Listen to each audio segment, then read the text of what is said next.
சமூக ஆர்வலரான அன்னை வி.ஜி. சரவணன் அவர்கள் கடந்த 3 ஆண்டுகளுக்கும் மேலாக திருவைகுண்ட தொகுதி மற்றும் அதன் சுற்று வட்டார பகுதிகளில் உள்ள ஆதரவற்ற ஏழை எளியவர்களுக்கு இல்லம் தேடி மதிய உணவு மற்றும் இரவு உணவு திட்டத்தை ஏற்படுத்தி உணவு வழங்கி வருகிறார்.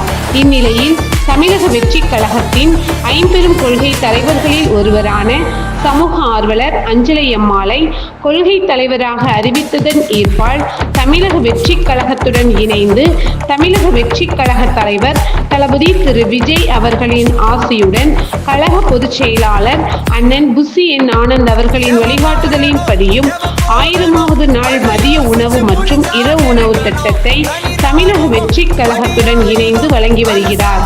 23/7/2025 இன்று 1135வது நாளாக ஏரல், உண்டியலூர், திருவைகுண்டம், கோட்டைக்காடு மற்றும் கீழமங்கலக்குறிச்சி அதன் சுற்று வட்டார பகுதிகளில் உள்ள 155 ஆதரவற்ற ஏழை எளியவர்களுக்கு தமிழக வெற்றி கழகம் தூத்துக்குடி மேற்கு மாவட்டம் சமூக ஆர்வலரான அன்னை வி.ஜி. சரவணன் அவர்களின் சார்பில் மதிய உணவாக முட்டையுடன் கூடிய மொச்சை காரக்குழம்பு சாப்பாடு வழங்கப்பட்டது.